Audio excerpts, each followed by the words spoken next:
Shiny Cutiefly will be debuting in Pokemon GO during the Dazzling Dream event, and we're here to talk about its details. So the event is set to be happening from January 13 at 10 AM to January 16 at 8 PM local time. And what it takes to bonus that it's coming alongside with it, we're going to get twice the Stardust for both catching and hatching Pokemon, which, well, to be completely honest with you, it's not terrible. It's going to be harder to hatch than to catch.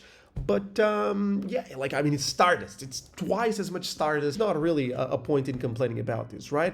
Then in what it takes to wild encounters, we're going to have a plethora of Pokemons, including obviously the debut, which is going to be Shiny Cutiefly coming into the game. And then we're going to get all of the Flabébés back, including Red, Blue, and Yellow Flower. Those are going to, just like the Ultra Beasts, are going to be sort of divided by regions. So for the Red Flower, Flabébé, it's going to be appearing on both Europe, Middle East, and Africa. Then we have the Blue Flower Flabébé, which is going to be appearing only in the Asia Pacific region. And last but not least, the Yellow Flower Flabébé appearing in the Americas. So personally, I'm into the blue one the most, which unfortunately is not really going to be spawning in the region that I live at, but it is what it is, man.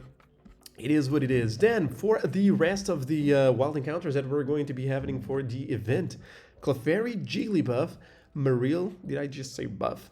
Marill, Snubbull, Cottonee, the Flabébés, Spritzy, Swirlix, the Danny, Cutiefly, which is the new shiny, and Morlul, which, oh my god, so good. Such good Stardust per each catch, plus with the Stardust bonus for catching Pokemon, this is going to be giving away like at least base 1,000 Stardust, if I'm not mistaken, per each catch. So a star piece on top of that, that's like 1,500 per catch. I think you get the point. There's going to be a lot of Stardust, man, during this event. And then if we're lucky, we can still encounter both Togetic, White Flower Flabébé, and Orange Flower Flabébé. Then on 7km eggs, we're going to be getting the following Pokemon. Cutiefly hatched from these eggs will have greater chance of being a shiny Pokemon. Obviously, greater doesn't mean like, I don't know, one in like every 2 to 3 eggs or every like egg. It's just going to be greater. It might not really be a whole lot higher, but yeah, we're going to be getting Togepi, Spritzy, Swirlix, and Cutiefly. It doesn't seem like they say that these are going to be added to the egg pool like we got on the previous event, so it's not going to be terrible. At least for me, I don't have Togepi as a shiny either. Actually, I won't really have any of these as shiny, so I think it's going to be great to be hatching some 7km eggs. Then, on field research task encounters, we are going to be getting a Alolan Vulpix, Spritzy, Swirlix, and Cutiefly.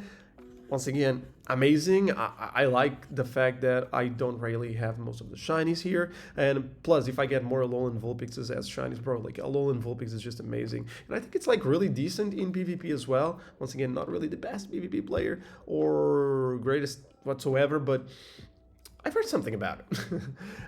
And apparently, if we are lucky, or we might even encounter both Mawile and Carbink. Mawile, do keep in mind, it's going to have a Mega in the future, so might be a great opportunity to go for that Hundo. And Carbink, which might still give us like more Mega Stones for Diancie. Not Mega Stones, like Mega Energy, that's what I meant to say. And there's going to be a few more that are going to be awarding Mega Gardevoir and Mega Alterius. So if you haven't been able to do these Mega Raids whenever they were available, there's a good opportunity to stack on some Mega Energy. Then we're going to have a collection challenge. So Dazzling Dream Collection Challenge are coming. Completing the Dazzling Dream Collection Challenge is going to award us with XP, Stardust, and an encounter with Carbink. So if you still haven't gotten yourself a Carbink, I guess that might be a great thing, but there isn't really much you can do with it other than PvP.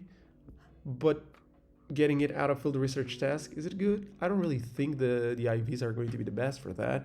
Then new avatar items, which to me look like a sleep mask of Cutiefly. I guess that's going to be about that. Cutiefly mask, that's going to be the only avatar item that we're going to get out of it.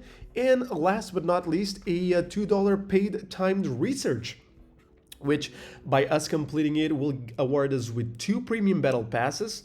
Not terrible. I guess that's just like basically the price of the ticket. Then we get XP, Stardust, 2 star pieces, and encounter with event themed Pokemon, which, well, as they just generalize it. They don't really say which ones are going to be, but most likely some encounters with Cutiefly, as it is going to be the new shiny, and maybe a few of the other fairy type Pokemons. And yeah, I guess that pretty much does it for the event. To be fair, I thought there was going to be a whole lot more info about it, but so a new shiny, double the Stardust for both hatching and catching Pokemon. So I guess it's going to be a decent one. It's going to be quite a few days in which we're going to be able to stack on a bunch of Stardust to, you know, power up our Pokemons and get some more PvP ready Pokemons and stuff like that. So it's going to be a decent one in my opinion. So yeah, that pretty much does it. I guess I'll just see you guys on the next video. Yeah, up until then, and as per usual, stay awesome, stay safe, stay scrubbity, and I'll see you guys on the next one.